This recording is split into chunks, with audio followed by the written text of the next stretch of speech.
Good evening, everybody. How's it going? It's me, Comic Crack.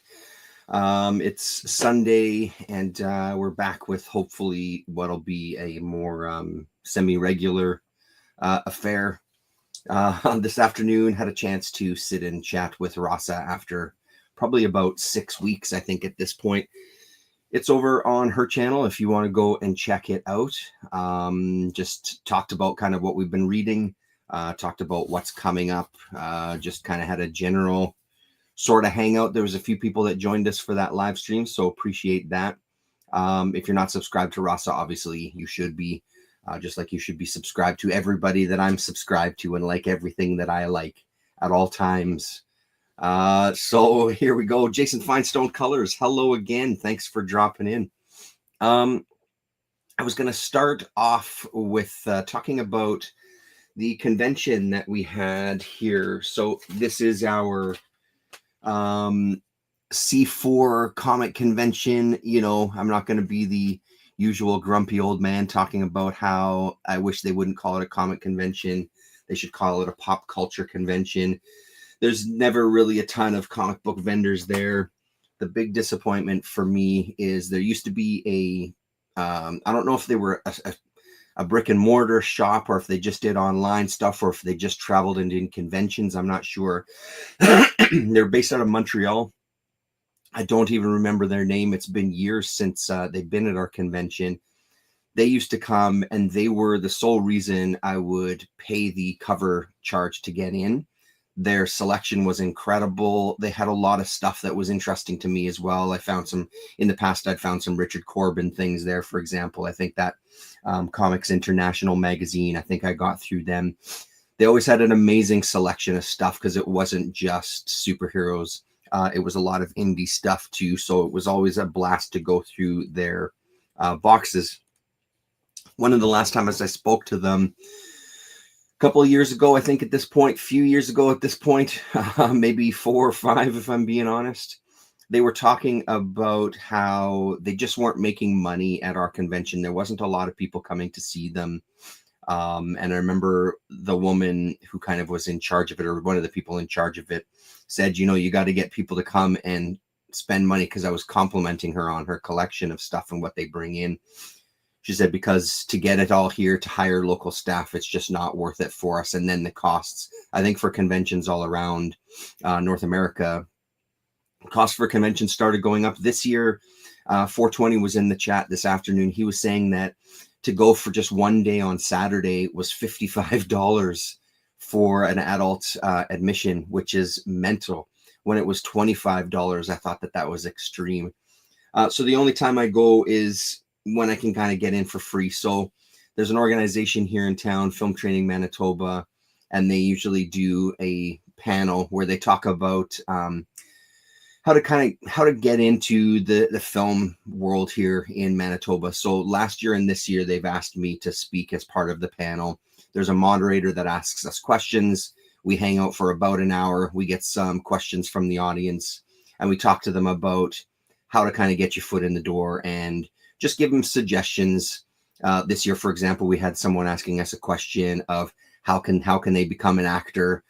We gave them some tips on places to go to. We have a fringe festival. One woman was interested in being kind of a writer for stage plays. She thinks that she would like to get into directing as well. So you just kind of like offer them this insight and where they can go to find more information, sort of point them in a direction. It's probably like this in a lot of cities, but people here, they feel that getting into the film world is somehow, you need to know one specific person. You have to have an inroad. You have to be able to do this. You have to know somebody. You have to know the secret handshake. So doing these events, it's kind of nice to reaffirm that you don't need to know any secret handshake. You can go and volunteer on stuff at the Winnipeg Film Group. You can come down to the union office and you can apply and you can sign up to be a permittee. So kind of demystifying a little of that stuff.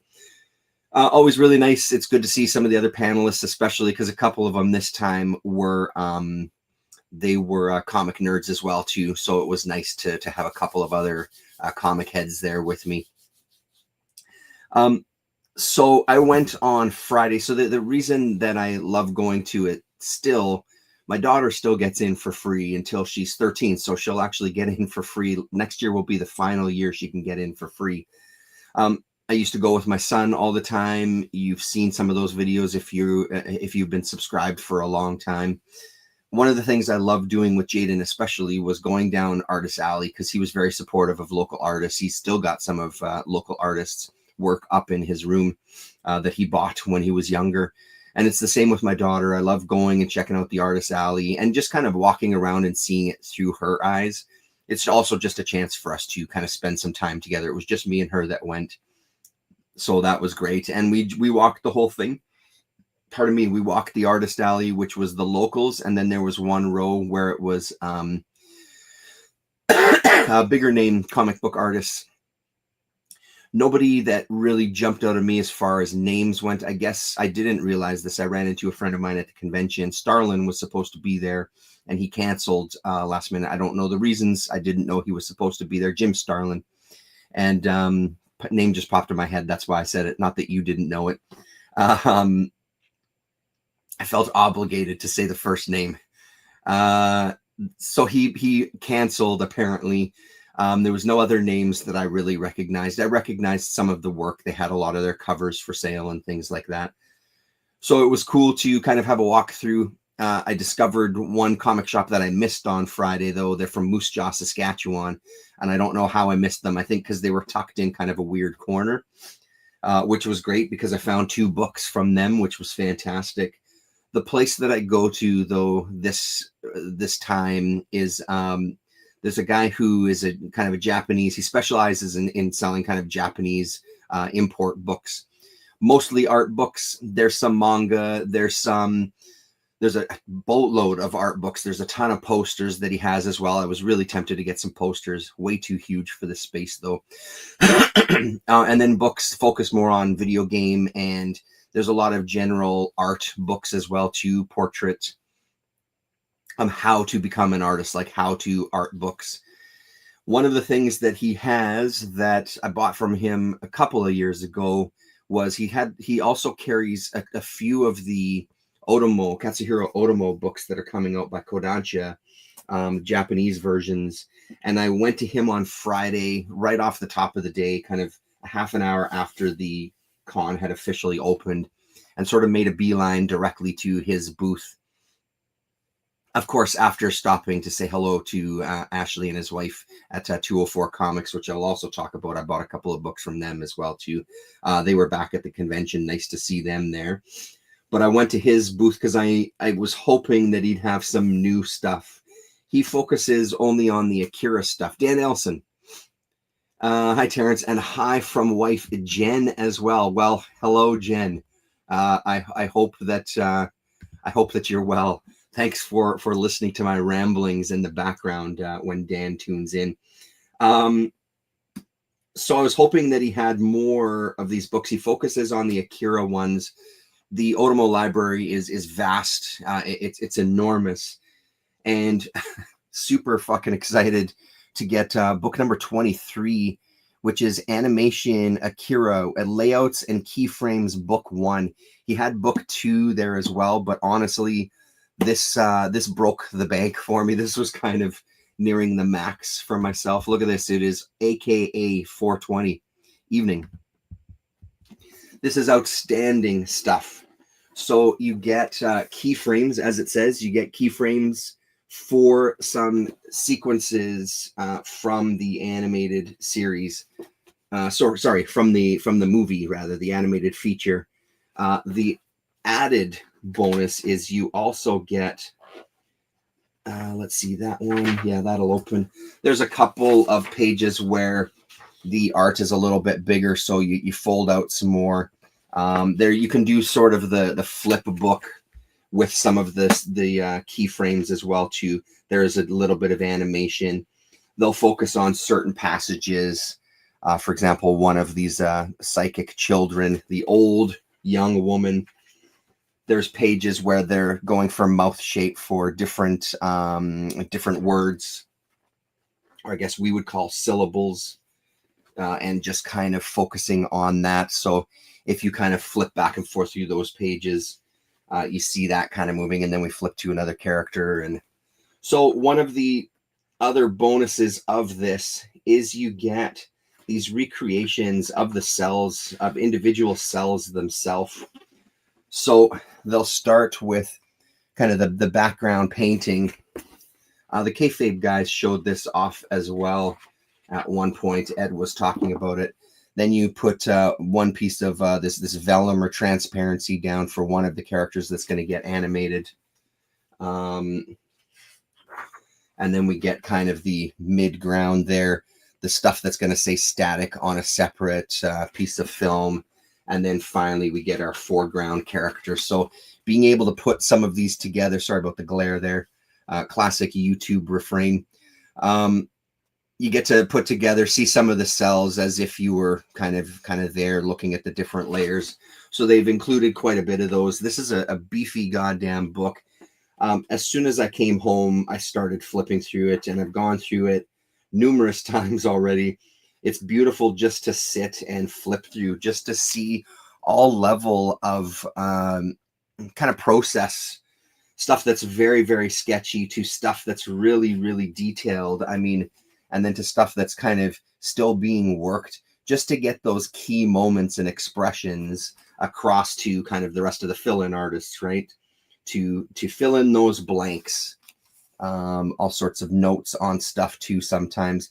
And the other two books that I have are the storyboards for the animated movie, and it's great. There's a ton of notes that are written there in written in Japanese, but you don't really need to know. It's more like camera direction and things like that, so you can still read the storyboards as kind of a comic to some degree, and the detail within those storyboards themselves, exceptional, really, really exceptional. I'll show you one of the other animated bits here. So we get our preliminary drawing, the layout of what we're going to be looking at, and then they start giving us the different layers of it. And then there's the bear on the next layer, and then finally that dinosaur. There you go. So incredible. I wish I could have, like I said, he did have the next book available as well too, and I wish it's something that I had the budget for. I just didn't, because I know I'm going to probably go for that next year. Speaking of Jason Feinstone colors in here, Pops Comics, he has a bunch of series where he's buying a lot of stuff from Japanese, I think it's auction sites. I don't know if he goes to yahoo.co.jp. He uses a third party as well, he was saying, to kind of collect his purchases into one kind of shipping bundle. But I think I want to kind of explore that to see if potentially it would be cheaper for me to buy them direct and have them shipped here. My suspicion is probably not, but I'd like to explore it just to see if maybe I can dip into some of these other volumes.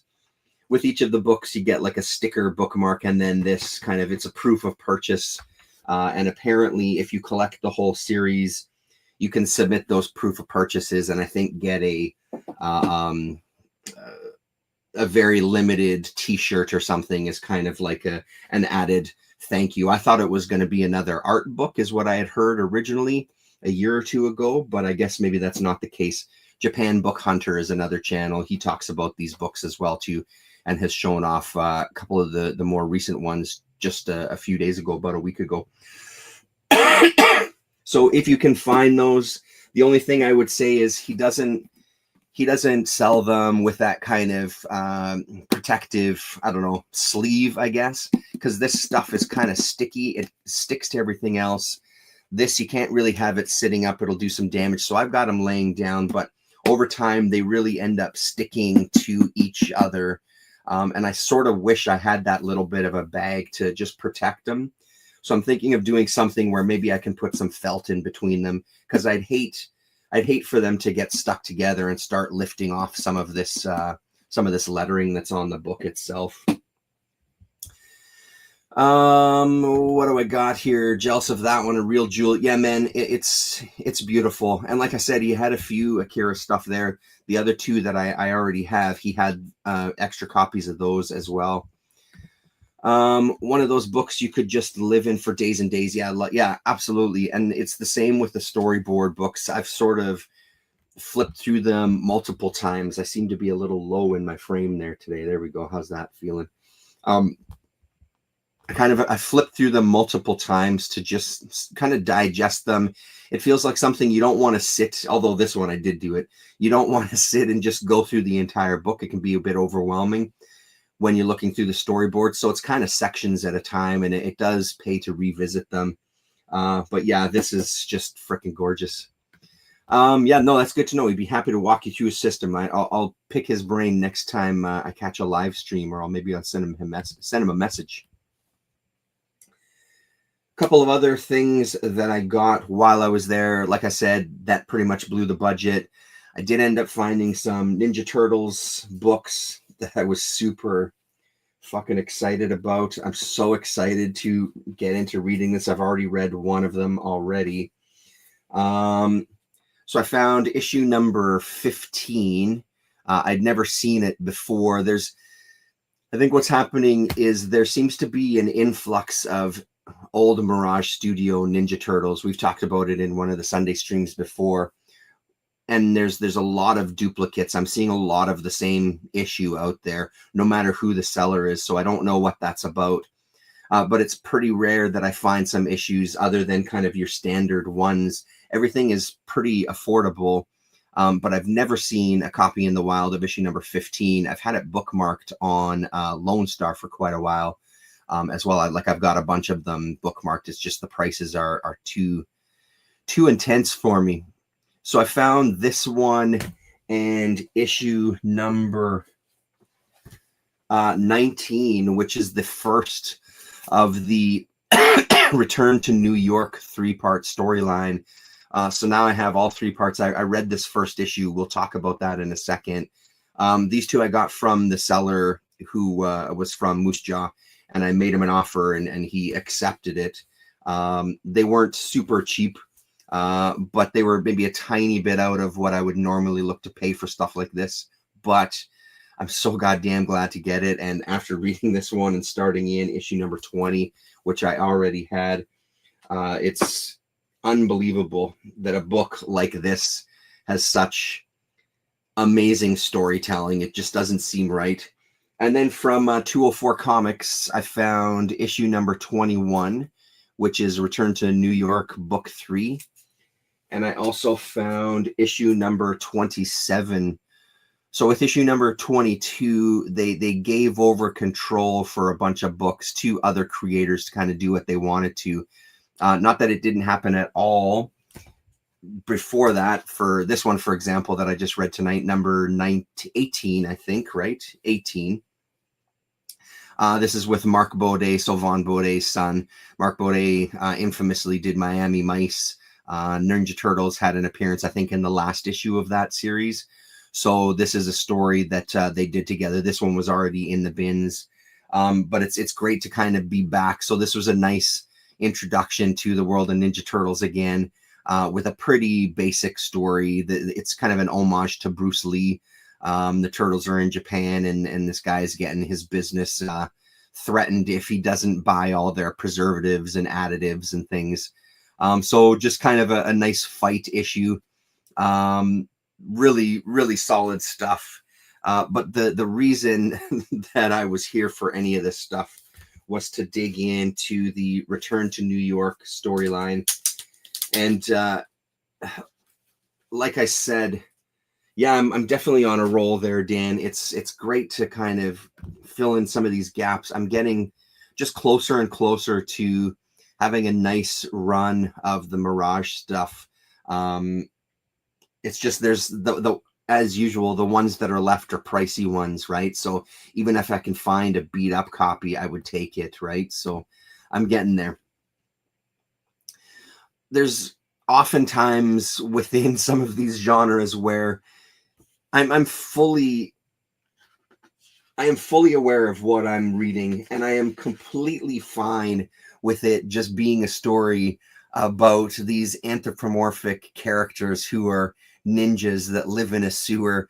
What I'm not prepared for is just how fucking good the art and the storytelling is in these things. It's ridiculous, and it feels like, I mean, obviously there's a reason this is popular. I know I'm coming at it 40 years too late.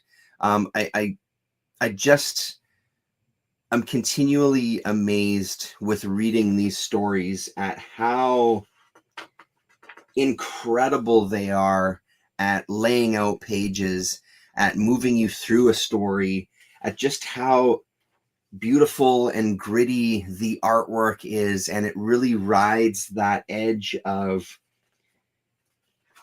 this kind of 80s independent, let's flip ahead a little bit, this 80s independent book that is not super polished, even though I would say this is much more polished than their earlier issues. These are such a goddamn joy to read through, and they read effortlessly, and kind of the way that they can plan out or map out fight scenes, which I think we're going to get into here if I can turn the page. Yeah, I mean, this page stood out to me. You get kind of like the wide shot with the insert, wide shot insert, the pacing that they have for each of the pages, bringing you through these fight scenes, and how clearly thought out each of these panels is just amazing. Page after page of beautiful storytelling for a fight scene that could be over in a page and just have it be a mess. I mean, look at this. Look at this shit. So goddamn good, man. So this is the Turtles coming back from hiding after kind of being defeated, I guess, by Splinter. Raphael being the first one going, fuck it, I'm out of here. I'm going back home. I'm going back to the sewers. I don't care what's going to happen. We're going to fight this Foot Clan, and we're going to kind of make a name for us. Enough hiding and enough being scared. We've just got to get back in there. Look how good this is, dude. It's just sick. So a total blast. Here we go. And then the big reveal, Zog, one of the alien or Triceratops is the word I'm looking for, has one of the survivors. I started reading a few pages of the next issue as well. I'll show you kind of one of the things there in a moment. And then obviously the added bonus is getting all of the ads from the time. We get a little bit of like the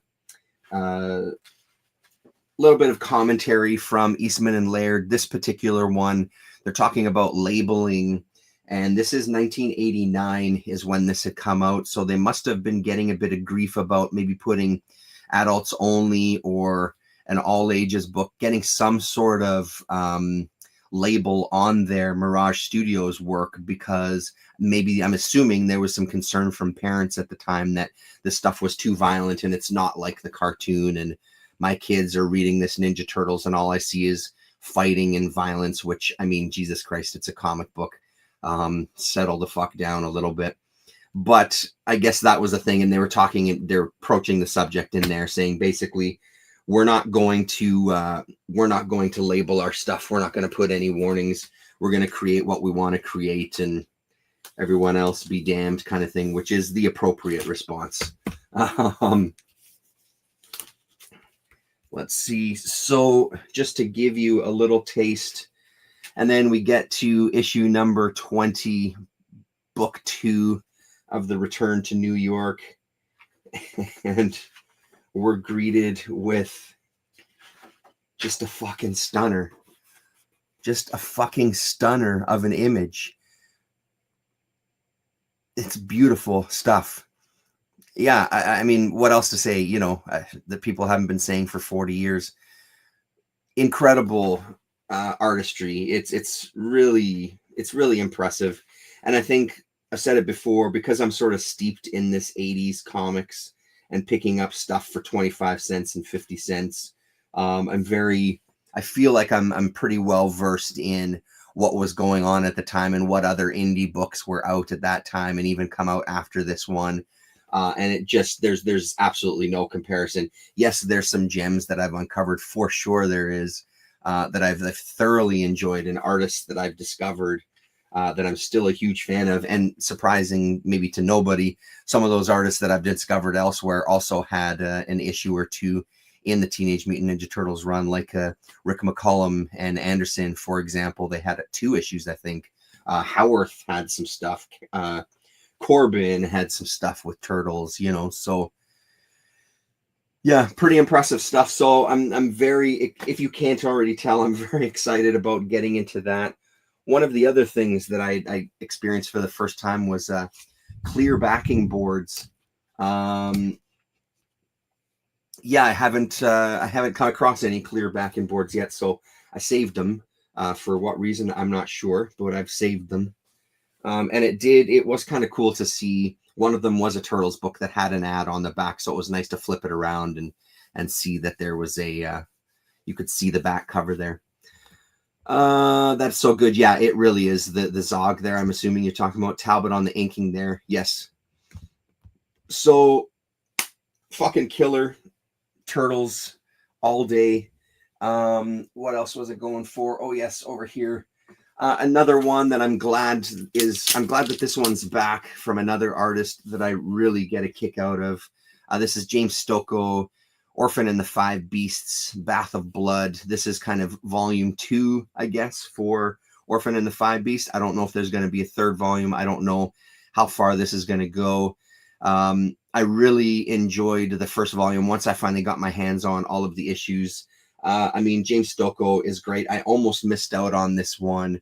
There was 1 copy left at Galaxy, and I'm assuming sold out everywhere else. But as somebody who works at Galaxy told me, I wouldn't be surprised that it's sold out. I can't imagine there's stores in town that are ordering 30 copies of this. They might be ordering 3 or 4 or something, right? So I'm glad I got my hands on it.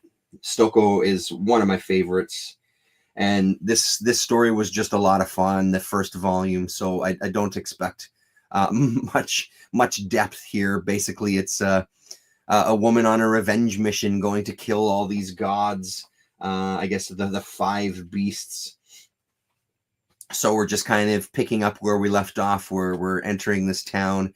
She's gone to this bathhouse, met a woman that's runs the place, and her husband, who's extremely suspicious.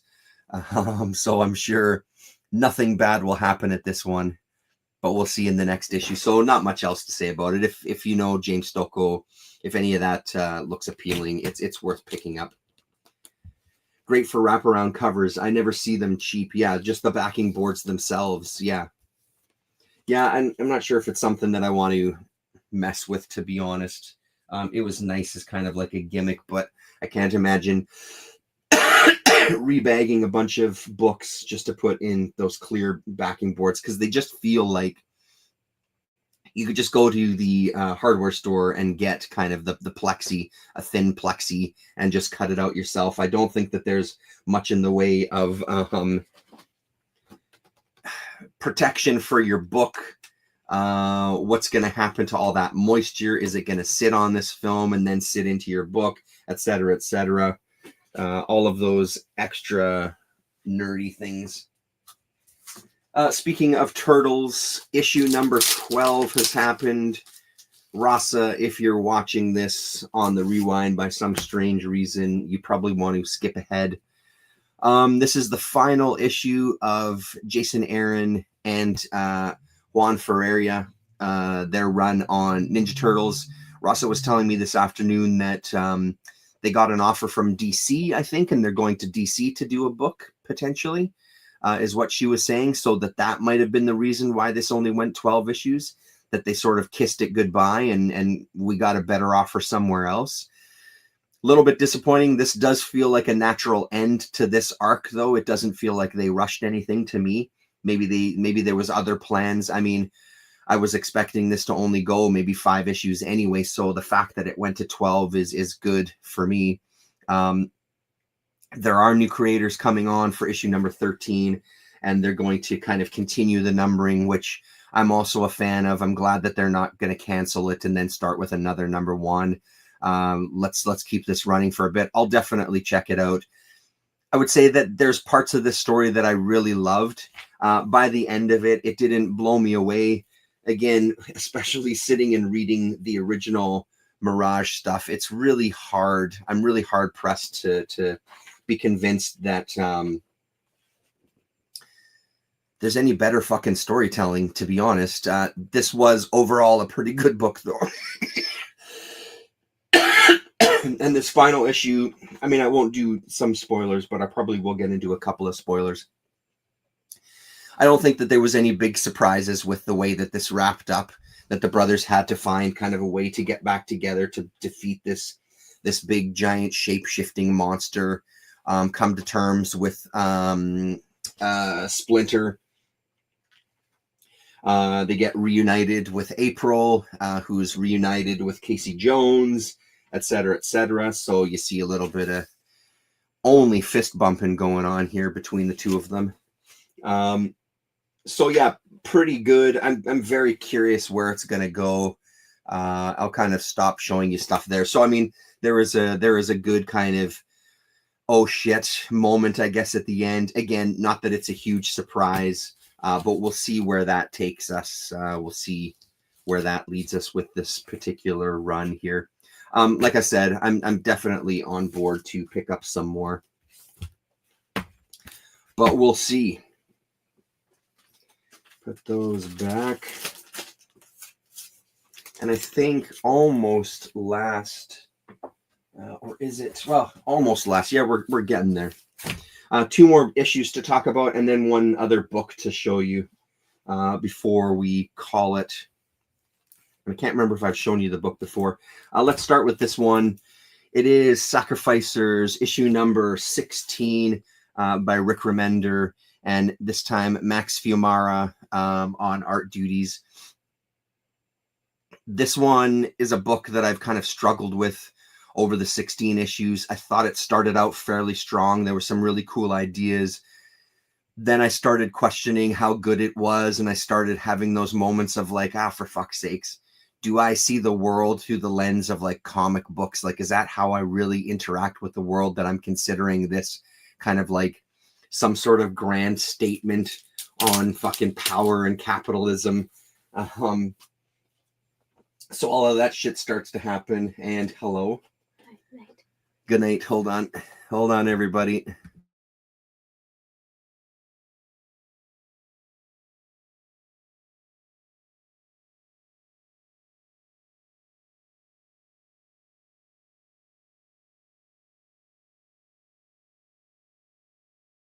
Sorry about that, everybody. So sort of struggled with this one. It's had its ups and downs. It mostly was kind of on a downturn, to be honest, for quite a few issues. This one is just filled with yellows and orange and fire for the entire book. I guess it sort of gets somewhere that might be interesting, but then I sit with the end of this issue, and kind of in my mind, I've got three scenarios of where this story could potentially go. And none of them are that interesting to me to explore, to be honest. And I think that at this point, it's one of those, I think this is how Rasa was with the Seasons book. That's kind of where I am with Sacrificers, even though it's taken me a lot more issues to kind of get there. I feel it's been coming for a little while. It's fun to have a book to talk about together, I guess, is also part of it. We have a number of books that we talk about that we're reading together. I just don't know if I can go on with this one, to be honest. I just don't know if it's going to tread any territory that's interesting to me. You know, the idea that our kind of main princess characters now at this crossroads, where is she going to get her power back from her father and kind of take up the throne? Is she going to kill her father? Is she going to keep him alive, take the power, and completely turn evil? That's the one story that might be kind of interesting to me, if she kind of has gone through this experience and learned absolutely nothing, and she's so kind of addicted to this power that she'll just get it back from her father and continue on just kind of following in their footsteps. That story would be kind of interesting to me, to be honest, because that would be somewhere I wouldn't necessarily expect it to go. Pigeon has a final moment with his sister, which is fairly touching. But again, there's not much else here that I'm really grabbing onto. So I think it's kind of got another issue or two for me before I maybe pull the plug on it. And it's got to show me something. This is part 1 of a 6-part mini series for it. It will always be the same, which leads me to believe that maybe that's the path they're going to go down. All of this struggle and hard work. We're going to see a new generation, and it's going to be the exact same struggle. That would be a nice kind of dark ending, I suppose. A red-pilled ending, or whatever they call black-pilled ending. I also had heard that this was nearing completion totally, that this whole series was going to be done soon. So I don't know if this is the very last story arc of Sacrificers, but I guess we'll find out. The one that had kind of the opposite effect for me were issues number 29 and 30 of Kaya. This book benefits in a huge way from reading a bunch of issues at once. I talked about it last week very, very briefly because I did want to talk to Rasa about it first. For some reason, I missed issue number 28, but I dug into these anyway, and good God, this one just completely brought me back in. When I first discovered Kaya, it had already started, and I think I read maybe the first, 6 issues or something at once. I don't remember how many, but there was a number of issues right off the top that I just sat and binged and just read cover to cover without being able to put it down. This has manga style pacing. This would probably really... this is going to very much benefit from kind of an oversized hardcover collecting, the first 30 issues or whatever they want to collect in one of those books. This would really do well in that kind of format. I think that would reach a lot of readers. I'm hoping that the graphic novels are reaching people too. Even with those, even though you do get a nice chunk of story, I wonder if that's not even enough though. I can see sitting and fuck me, dude, look at this. I can see sitting and reading 30 of these in a go, like a big chunky manga volume or something. And speaking of Turtles, there's something about this image that really reminds me of that old Turtles as well too. The art and the coloring is exceptional. I really like the style. Spoilers again for this one, that at the end we are at a point where that's it. It looks like they're taking different paths. Sick of me and Rasa were joking about Jin and how he bores the hell out of us anyway. So thank God she's finally ditched his ass. But we'll see what happens. So I'm very curious. Like I said, I feel like this has been really dragging its feet for quite a few issues. It was nice to see it kind of pick up the pace here at the end and bring it home. I do want to fill in that gap of issue number 28. That's going to drive me bonkers. So I'm still with Kaya. There's no way in hell I'm going anywhere on this one at this point. Because like I said, for the most part, it's been such a fun read. I do feel though that I want to sleep on a couple of issues and kind of collect them. I don't know if I'll be able to collect a few of them and read them in one sitting. Because like I said, I think it benefits from that in a big way. And finally, I may have shown this off, or I guess semi-finally, I'm a nice chunk of the way into the newest issue of Metal Hurlant. I don't know if you can see anything there. Feels like that light is pretty bright there. But issue number 2 of Metal Hurlant.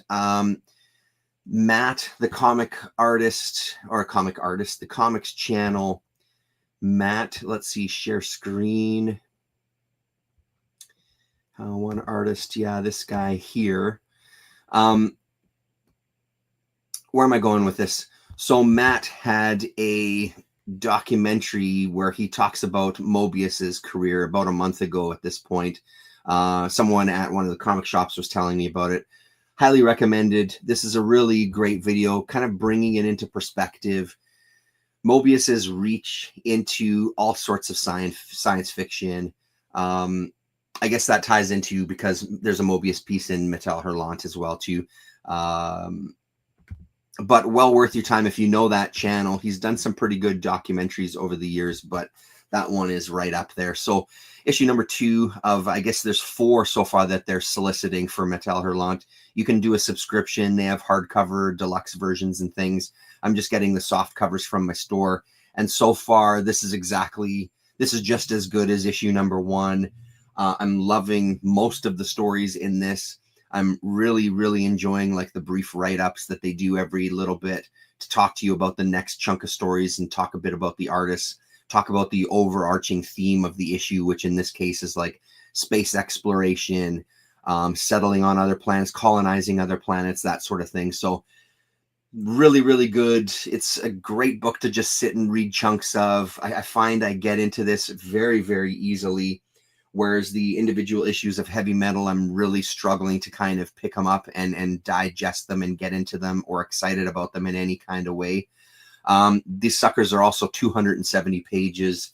And I think it was $40 Canadian. I got this one at 420 still in the room. I got this one at McNally Robinson. They have issue number 1 in as well. So you can get both of them if you're interested and don't have them. I mean, we get some Drouillet in this one too. So I'll talk about this one in more detail when I finished reading it for sure. This will be another kind of spotlight video because I don't know, man, if it is half as good as the first one, this is easily making my top read of the year. No doubt about it. Just found myself immersed in this stuff. So there's some kind of history of Metal Hurlant there as well too. So yeah, they parse out all that information very, very well, I think.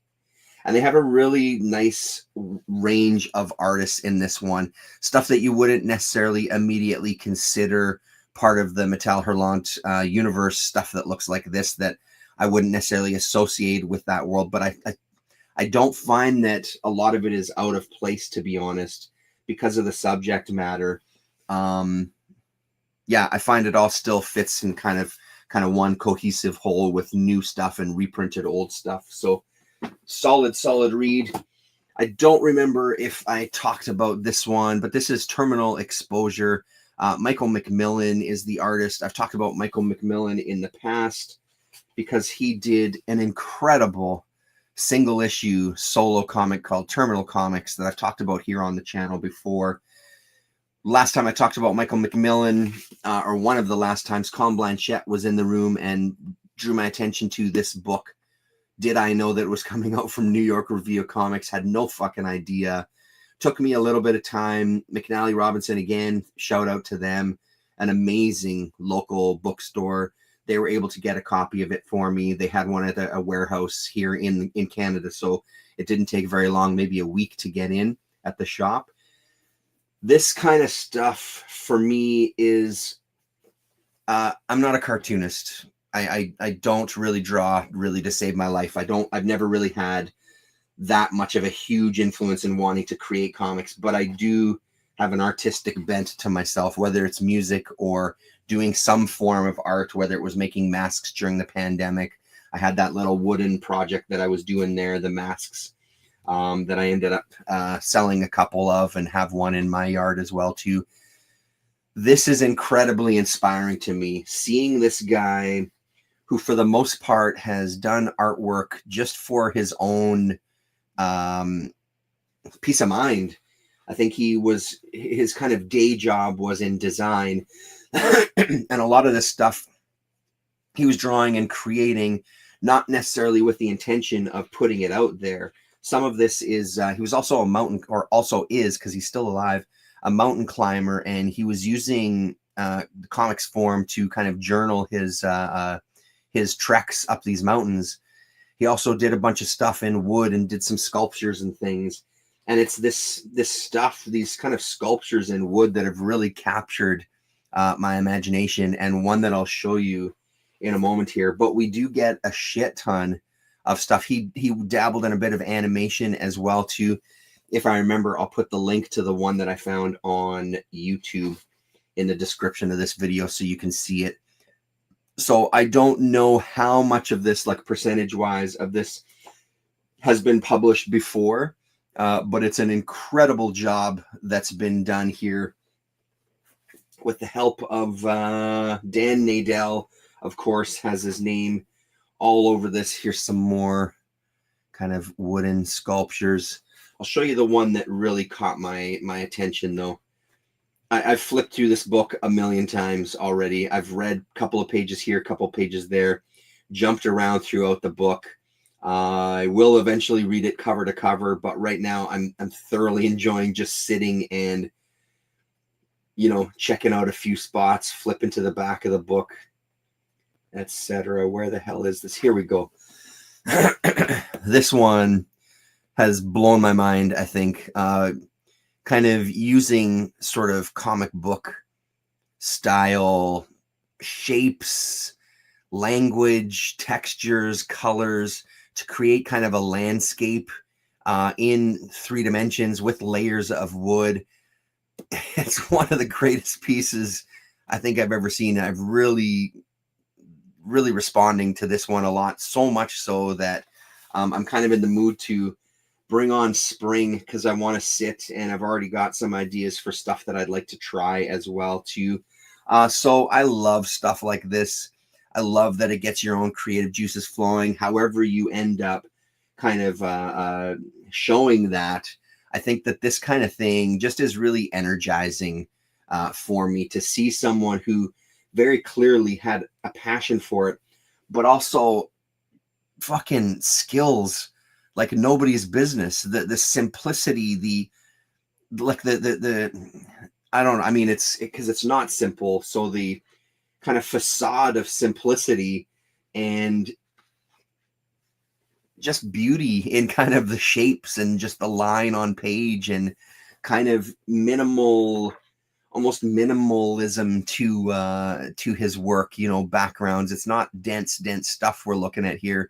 A bit of like slapstick goofiness to it with bodies kind of flailing on the ground and things and just sitting in odd poses, really kind of playful. I love it. I'm very thrilled with this. This will be up there as well as one of the highlights from the year. So if you're curious about Michael McMillan, New York Review of Comics puts out some incredible stuff, and this is just another in a long line of amazing books. So highly recommended. A thick sucker as well too. This is $40 US, $50 Canadian. He is the purest artist I've ever known, Bill Griffith, and Gary Panter was a big fan as well too. There was a talk with McMillan as well, and Gary Panter was involved in that. Dan Nadel as well, and then Austin from Domino Comics. It's part of their weekly or monthly series of interviewing and talking about comics. So I'll try to remember put that link in the description as well too.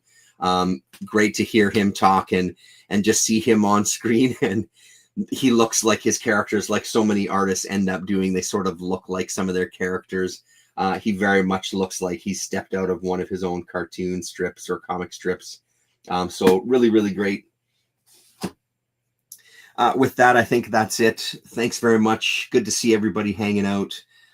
Dan and the wife, thanks for tuning in. Jason Finestone Colors, 420. I will always know you as 420. You can change your name all you want. I still know you as 420. I did get your message about the Bigfoot books. I have a stack of stuff that I'm starting to kind of clean up. I'm rebagging a bunch of the undergrounds and sorting through my underground comics, looking to start getting rid of doubles and things. So I'll keep in touch with you there, 420. If there's anything else, maybe we can do a trade or something. Who knows? But all of that will be coming soon enough. Right on. Thanks very much, everybody. And we will talk to you next time.